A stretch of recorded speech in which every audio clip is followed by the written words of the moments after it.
My father called it a harmless fall down the stairs. I was in a coma for 9 months, and he sold my company. Now I'm destroying his empire. The first thing I saw when I opened my eyes was my father counting money at my bedside. Not metaphorically. Actual cash, $100 bills spread across the hospital tray table, his manicured fingers sorting them into neat stacks, while machines beeped my vital signs. He didn't notice I was conscious for a full 30 seconds, long enough for me to watch him smile at whatever sum he'd reached, long enough to see him slip the bills into a leather portfolio embossed with initials that weren't his. When he finally looked up and our eyes met, his expression didn't shift to relief or joy. It flickered to something closer to annoyance, maybe calculation, before he arranged his face into concern and called for the nurse. That moment told me everything, though my damaged brain would take days to understand what it had witnessed. The neurologist explained my condition in terms that felt designed to devastate. Severe traumatic brain injury with prolonged unconsciousness lasting 9 months and 4 days. Right side hemiplegia, which meant paralysis. Expressive aphasia, which meant my words came out garbled and wrong. Significant cognitive impairment requiring comprehensive rehabilitation with uncertain prognosis for recovery.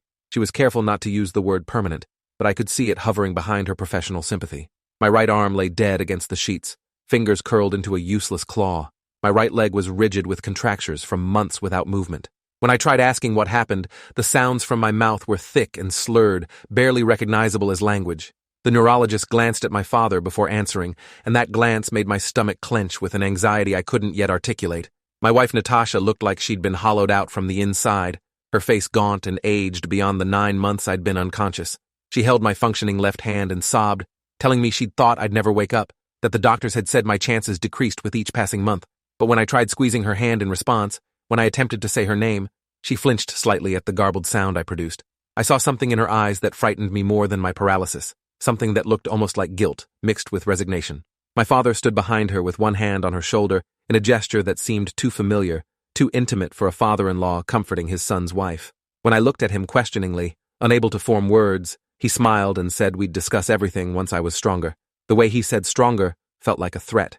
Dr. Yolanda Park, my physical therapist, was brutally honest in a way the neurologist hadn't been.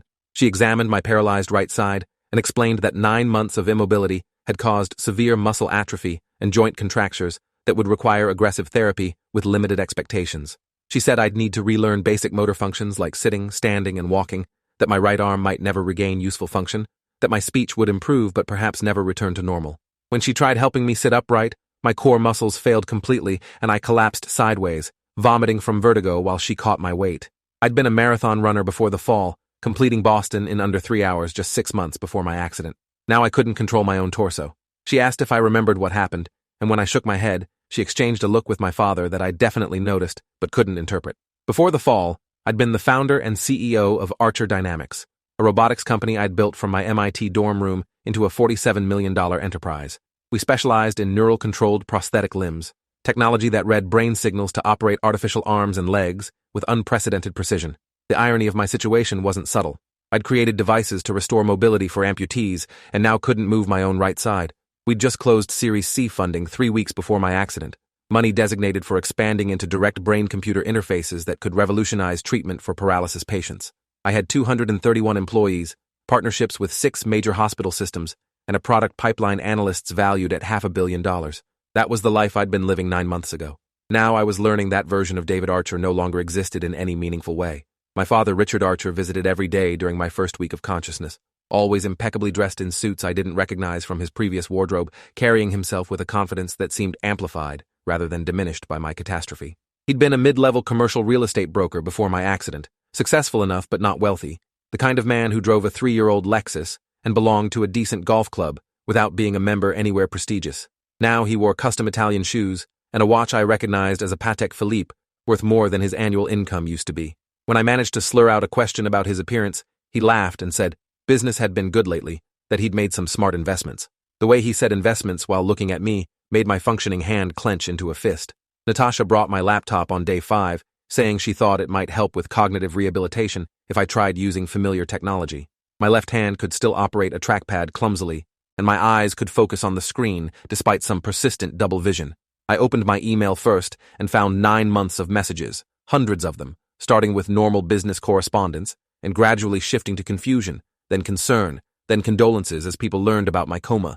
But there were also legal notices, automated alerts from various business accounts, messages from lawyers I'd never hired using terminology I couldn't fully comprehend with my impaired cognition. I tried clicking through to my company email and found the account deactivated, access denied, credentials invalid. When I looked at Natasha in confusion, she started crying and said we'd talk about it when I was stronger. That phrase again, when you're stronger, like a door being closed and locked.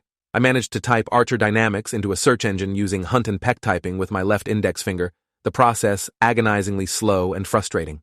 The first result was a press release dated 6 weeks after my fall. Archer Dynamics acquired by Meridian Ventures in landmark deal. Technology pioneer transitions to new leadership following founder's tragic accident. I read it 3 times, my damaged brain struggling to process the words. Acquired meant sold. My company had been sold while I was unconscious. I clicked through to another article that explained the terms.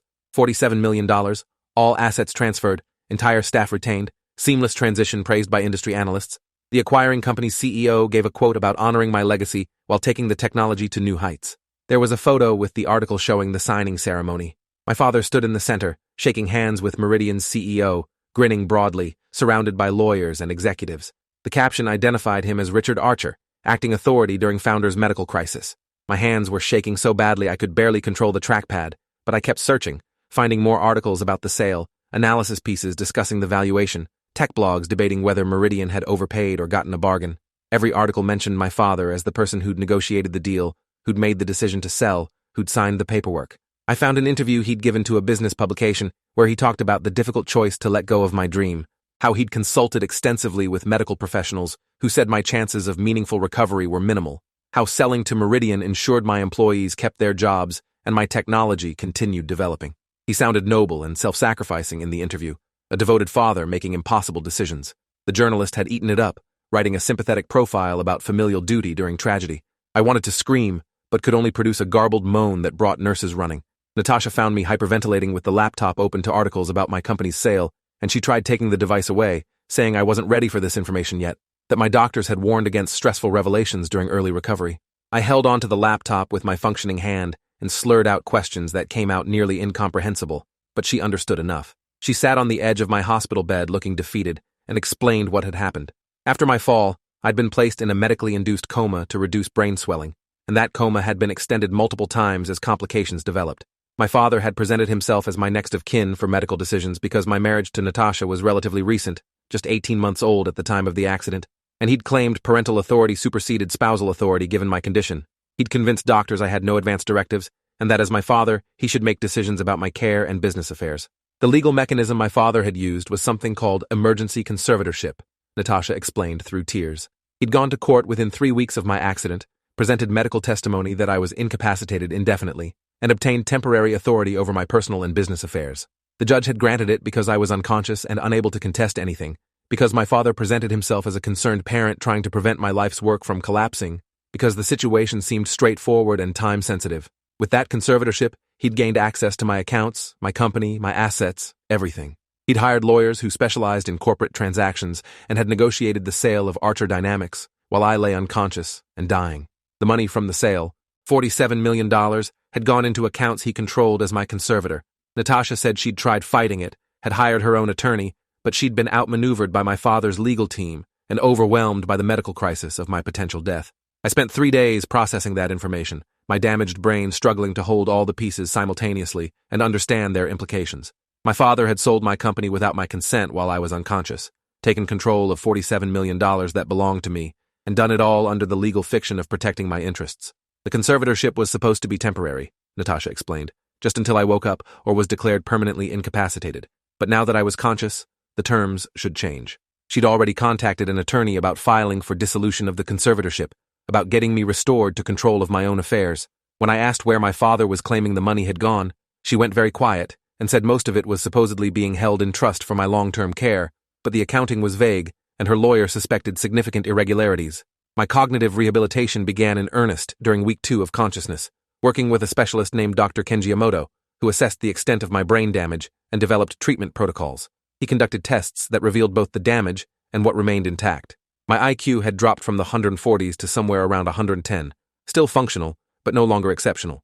My processing speed was roughly half what it had been, meaning I thought and reacted slowly, needing extra time to understand complex information.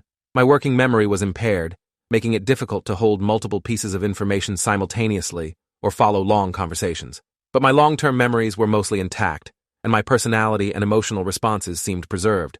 Dr. Kenji said I'd improve with therapy, but would likely never return to my previous cognitive level. That 9 months of coma had caused permanent neuronal death that couldn't be reversed.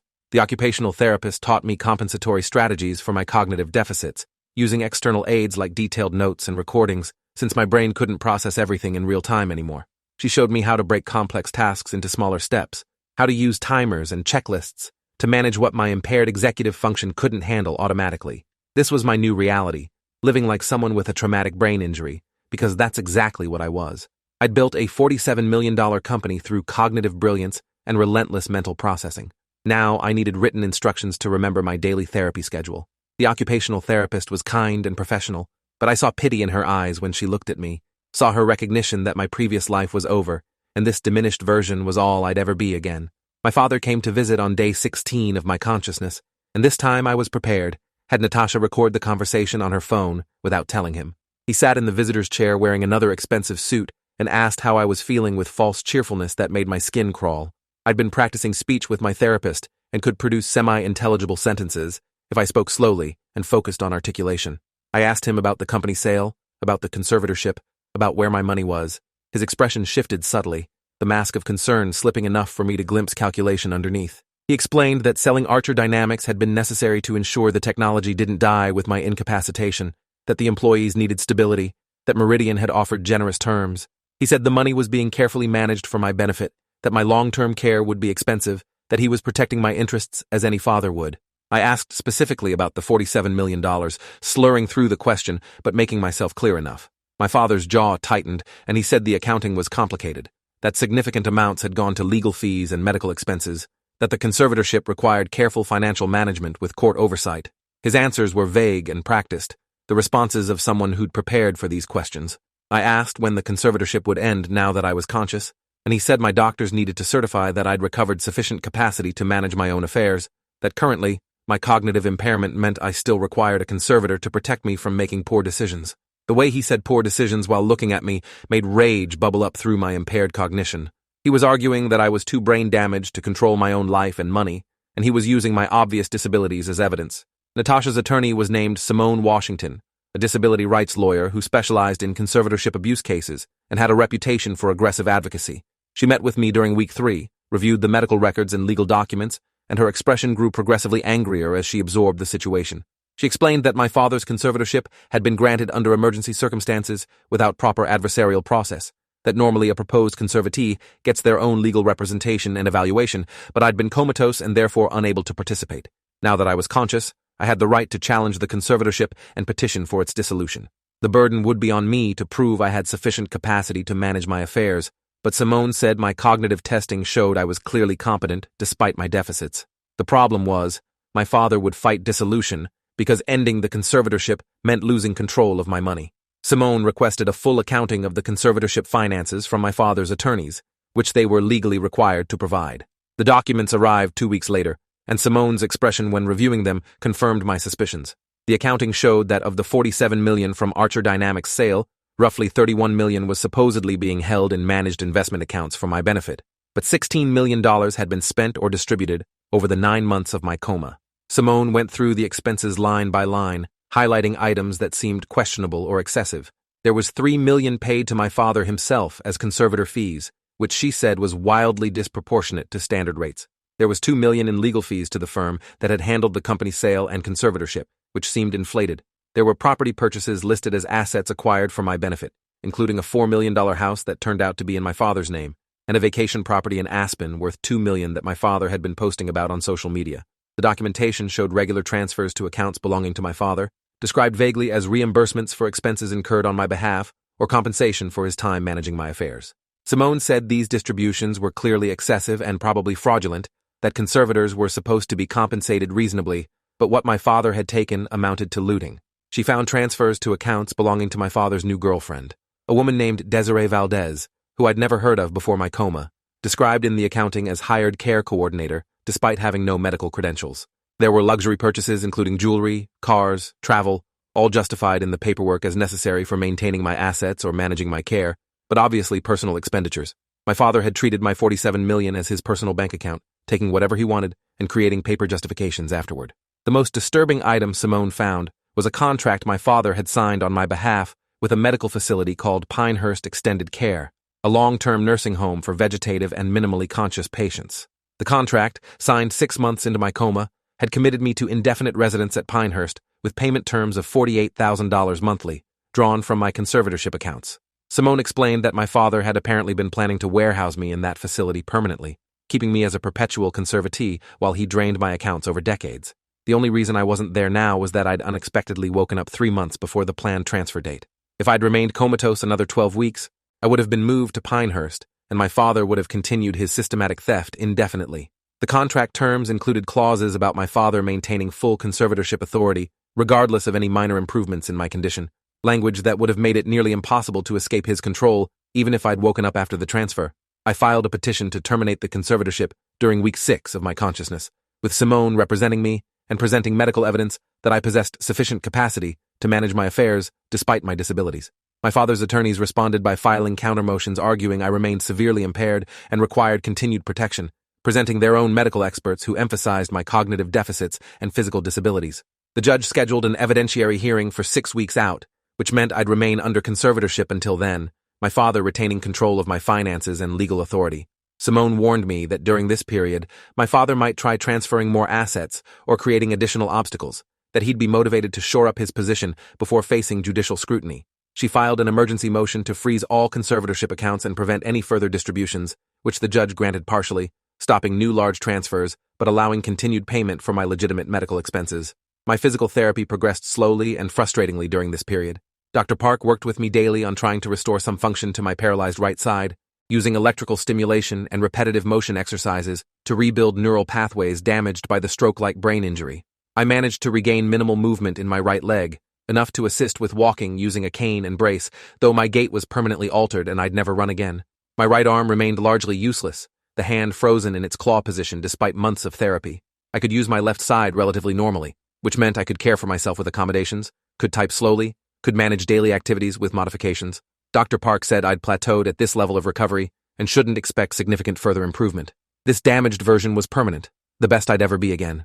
Natasha's behavior during this period became increasingly strange and distant, creating anxiety that compounded my other stresses. She visited less frequently, claiming her work schedule was demanding, though I noticed she was frequently texting someone and would hide her phone screen when I looked over. When I asked directly if something was wrong between us, she said she was just exhausted from 9 months of crisis and needed space to process everything. But there was guilt in her expression that suggested something more. I started suspecting she'd been having an affair during my coma, that 9 months of my absence had led her into someone else's arms, and the thought created a different kind of devastation on top of everything else I'd lost. I couldn't blame her exactly, couldn't expect her to remain celibate and faithful while her husband lay unconscious and potentially dying, but the betrayal still cut deep. The investigator Simone hired was a former FBI forensic accountant named Leonard Wu, who specialized in financial fraud cases and had worked on major embezzlement prosecutions. He requested complete access to all my business and personal accounts from before the accident, then started tracing where money had gone after my father obtained conservatorship. Leonard's preliminary report was damning and detailed, showing a pattern of systematic theft that began almost immediately after the conservatorship was granted. My father had transferred money from my accounts to himself and his associates, created fake invoices for services never rendered, purchased assets in his own name using my money, and structured everything to create a paper trail that looked superficially legitimate while actually constituting massive fraud. Leonard estimated that of the $16 million my father had spent from conservatorship accounts, at least $12 million represented theft, with no legitimate justification. Leonard also discovered that my father had been planning the conservatorship before my accident, had consulted with attorneys about the process and requirements weeks before my fall. There were email exchanges where my father discussed strategies for obtaining conservatorship over an adult child, asked about what medical documentation would be required, and researched which judges were most receptive to emergency petitions. The timing was suspicious enough that Leonard recommended we consider the possibility my accident hadn't been accidental at all, that my father might have deliberately caused my fall to create the circumstances for his conservatorship scheme. The suggestion seemed paranoid initially, but Leonard showed me the evidence patterns that had raised his suspicions. My father's financial situation before my accident had been deteriorating, with significant debts and a failing business. He'd known I was about to close a major funding round that would make me very wealthy, and he'd been researching conservatorships right before I conveniently had an accident that left me incapacitated. I tried remembering the actual fall, the moment I'd supposedly tumbled down the stairs at my father's house, but that memory remained frustratingly blank, erased by the traumatic brain injury. My last clear memory was driving to my father's house for dinner on a Sunday evening in December, pulling into his driveway and noting that his porch light was out. Then nothing, a complete void, until waking in the hospital 9 months later. The doctors said this kind of retrograde amnesia was common with severe head trauma, that I might never recover those lost moments. But Leonard's theory made me desperate to remember, made me wonder if my unconscious brain had retained some record of what happened, even if I couldn't consciously access it. The therapists said hypnosis or cognitive interviews might potentially recover fragmented memories, though success rates were low and the reliability of recovered memories was controversial. My father's new girlfriend, Desiree Valdez, turned out to be a critical piece of the puzzle when Leonard investigated her background. She was 29 years old, 14 years younger than me, and 33 years younger than my father, with no medical training despite being paid hundreds of thousands as my supposed care coordinator. Her actual profession before meeting my father had been promotional modeling and social media influencing, someone who'd accumulated 50,000 Instagram followers posting bikini photos and lifestyle content. Leonard found that she'd met my father at a hotel bar 3 weeks before my accident, and they'd started a relationship that had progressed rapidly. There were credit card receipts showing my father had taken Desiree to expensive dinners and bought her gifts in the weeks before my fall, spending money he hadn't actually possessed at the time. Leonard's theory was that my father had become financially desperate while simultaneously becoming infatuated with a much younger woman who expected an expensive lifestyle, creating dual motivations for wanting access to my money. The conservatorship hearing arrived during week 12 of my consciousness, and I was terrified my cognitive impairment would be used against me to keep me permanently under my father's control. Simone prepared me extensively, conducting mock examinations and teaching me strategies for demonstrating my capacity despite my obvious disabilities. The hearing took place in a windowless courtroom with fluorescent lighting that made everything feel harsh and institutional. Judge Eleanor Hastings presided with an expression of professional skepticism, making clear she took conservatorship cases seriously and wouldn't tolerate abuse, but also wouldn't terminate protections prematurely. My father sat with his attorneys looking confident and concerned, the performance of a devoted parent fighting to protect his impaired son from making destructive decisions. Simone presented medical testimony from Dr. Kenji and other specialists who confirmed I had cognitive deficits but retained sufficient capacity to manage my affairs with appropriate support systems. They explained that my IQ of 110 was above average despite being reduced from my previous level, that my memory and reasoning abilities were functional, and that my physical disabilities didn't affect my mental competency. The experts testified that people with far more severe cognitive impairments successfully managed their own lives and finances, that disability didn't equal incapacity, and that I clearly understood my situation and could make informed decisions. Simone also presented evidence of my father's financial malfeasance, showing the suspicious expenditures and excessive conservator fees that suggested he was exploiting rather than protecting me. She introduced Leonard's forensic analysis documenting the pattern of systematic theft. My father's attorneys called their own medical experts who emphasized my deficits and limitations, arguing I needed continued protection and oversight. They presented neuropsychological testing showing my reduced processing speed and working memory impairment, claimed I'd be vulnerable to manipulation or poor decision-making, and suggested that terminating the conservatorship prematurely would endanger my remaining assets. They defended the conservatorship expenditures as legitimate and necessary, arguing that managing my complex affairs required extensive professional assistance that justified the fees. They produced documentation claiming every expense had been properly approved and accounted for, that my father had acted entirely appropriately, and that allegations of theft were mischaracterizations by people who didn't understand conservatorship administration. Their presentation was slick and well-rehearsed, clearly designed to make my father look like a devoted parent being unfairly attacked. I testified on my own behalf, speaking slowly and carefully to minimize my speech impairment, focusing on demonstrating I understood my situation and could make rational decisions. Simone asked me questions about my business, my finances, my understanding of the conservatorship, and my plans for managing my affairs going forward. I explained that I understood I had permanent disabilities that required accommodations, but that I was capable of directing my own life with appropriate assistance. I described the support systems I'd put in place, including financial advisors, legal counsel, and medical care coordinators who could help compensate for my cognitive limitations. I made clear that I understood the value of my assets, the nature of my father's alleged theft, and my determination to hold him accountable. The testimony was exhausting, and I struggled with word-finding and processing at times. But Simone said afterward that I'd presented well and demonstrated clear competency. My father's attorney cross-examined me aggressively, trying to highlight my limitations and confuse me with complex hypothetical scenarios. He asked rapid-fire questions about financial management and business operations, trying to make me appear overwhelmed and incapable. He pointed out moments where I struggled to find words or needed questions repeated, suggesting these difficulties proved I required continued conservatorship. He asked what would prevent me from being exploited by unscrupulous advisors, implying I was too impaired to recognize manipulation.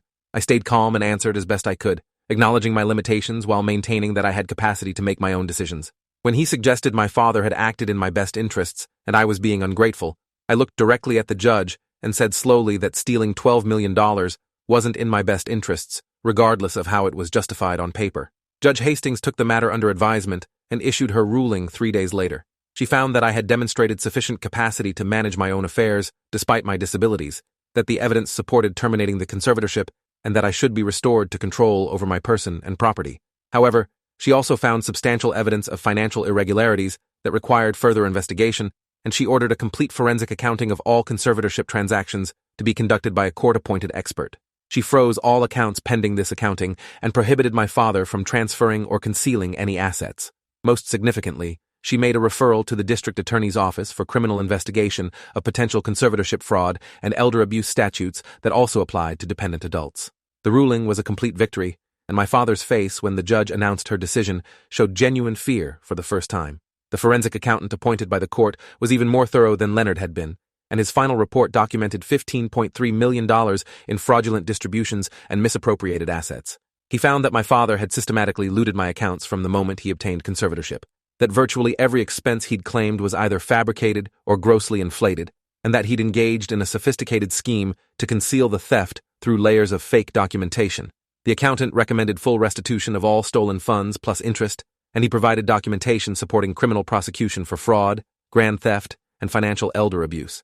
The report detailed how my father had purchased the $4 million house using my money but titled it in his name, how he'd taken Desiree on luxury vacations charged to my conservatorship accounts, how he'd paid himself $3 million in conservator fees that should have been perhaps $50,000, and how he'd created an entire infrastructure of fake companies and consultants to justify distributions to himself and his associates. The district attorney's office opened a criminal investigation within a week of receiving the judge's referral and the forensic accountant's report.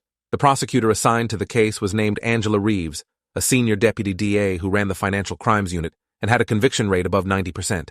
She reviewed the evidence Leonard and the court's accountant had compiled, interviewed me about my father's actions, and determined there was overwhelming proof of criminal conduct.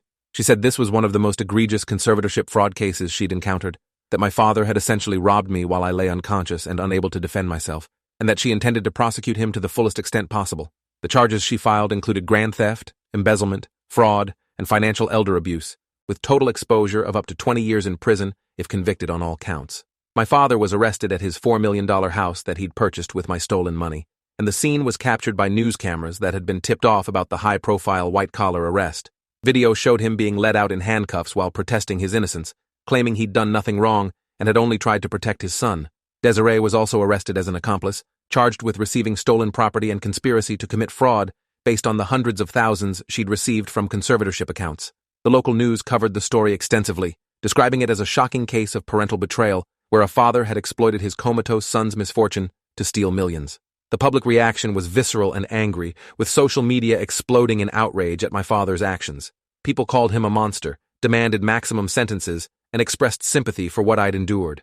The criminal trial began 7 months after my awakening, and I attended every day despite the physical exhaustion it caused.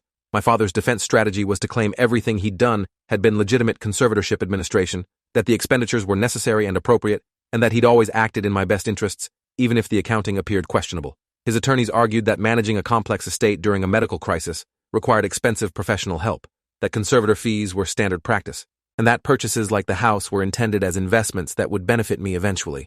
They portrayed him as a devoted father who'd made difficult decisions under impossible circumstances and was now being persecuted by an ungrateful son who didn't understand conservatorship law.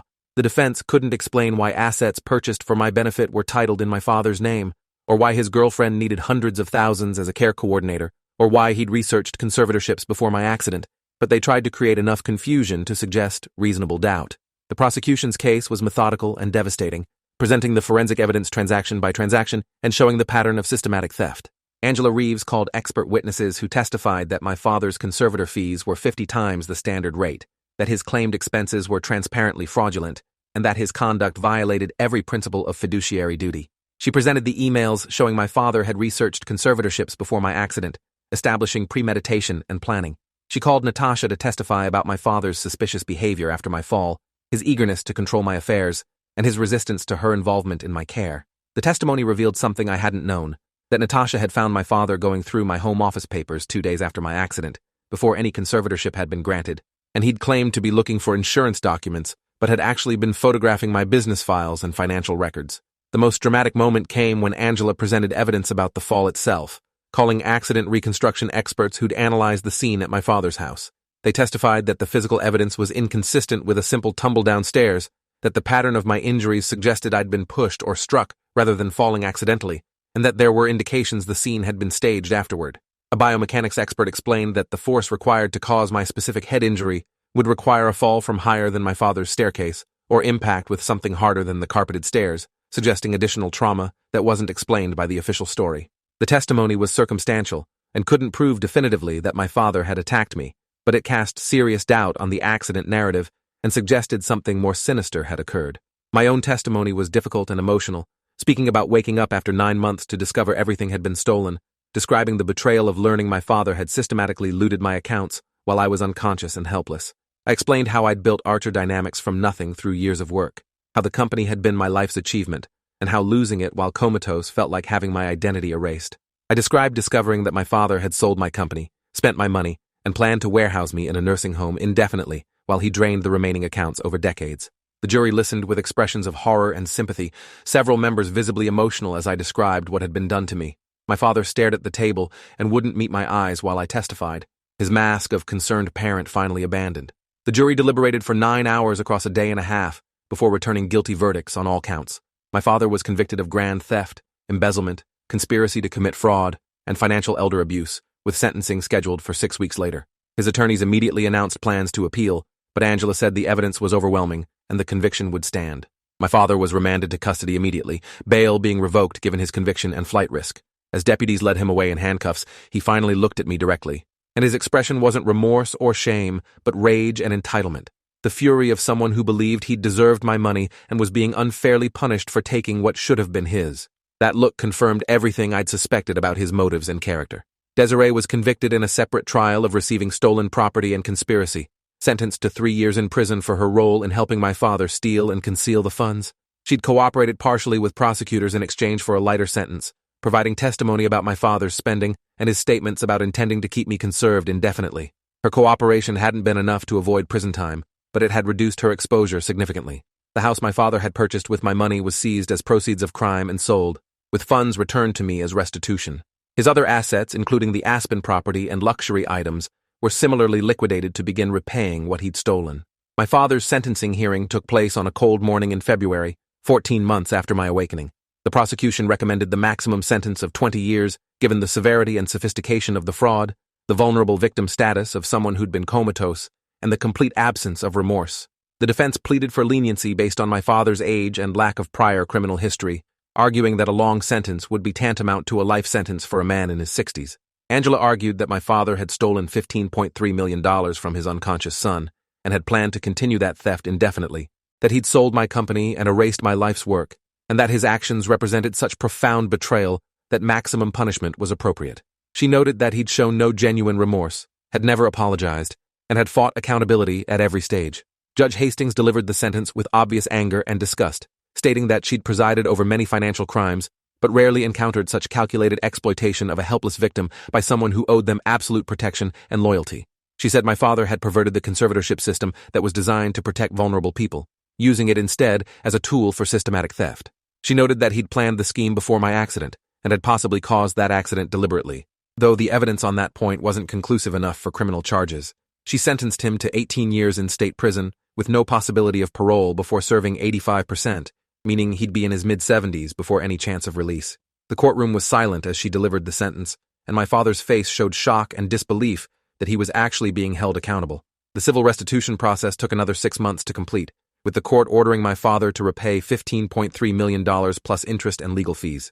His assets were liquidated, including the house, the Aspen property, his investment accounts, and every item he'd purchased with stolen money.